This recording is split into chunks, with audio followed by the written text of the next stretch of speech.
Kumustahin naman natin ngayon ang kalsada papunta sa Bogo City na epicenter ng magnitude 6.9 na lindol. May unang balita live si Alan Domingo ng GMA Regional TV. Alan!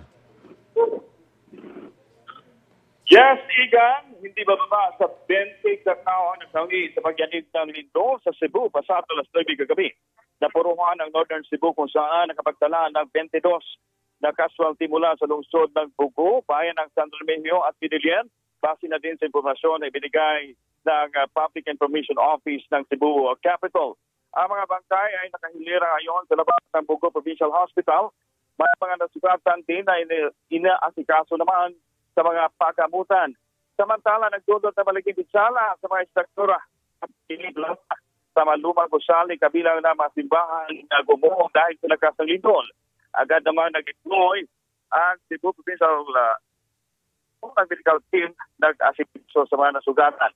Igan, ngayon nagto tayo sa barangay Damulog sa bayan ng Sugod kung saan nadaanan natin ang nakapanlulumong sitwasyon ng isang matandang babae na patuloy na nire-retrieve ang kanyang katawan matapos na daganan ng malaking bitak ng bato ang kanyang bahay sa gilid ng karsada.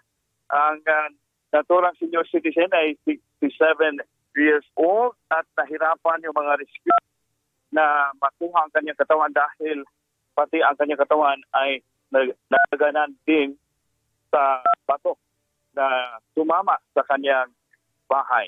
Yan ang latest, Igan, dito sa natatayuan natin ngayon at papunta tayo doon din sa bayan ng Bogo at sa San Remigio para makita natin yung actual na damage na dulot ng pagyanig kagabi, Igan. Alan, sa mga nadaanan mo ba, mahirap ba yung bumiyahe dahil sa mga debris nagkalat?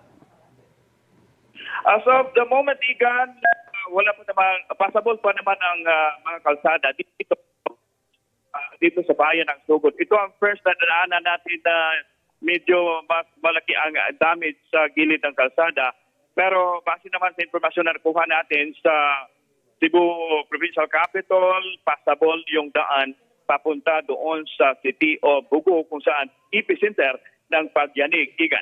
Oo. May mga nakita ka bang pinsala sa mga bahay at gusali? Nadagdagan ba, Alan? As of the moment, dito sa bayan ng Sugod, ito pa lang yung bayan na may nakikita tayo, may mga danyos sa mga istruktura. Hindi ganon kalala compared sa doon sa San Remigio at sa Bogo, Igan. Maraming salamat, Alan Domingo ng GMA Regional TV. Ingat! Igan, mauna ka sa mga balita, mag-subscribe na sa GMA Integrated News sa YouTube para sa iba't ibang ulat sa ating bansa.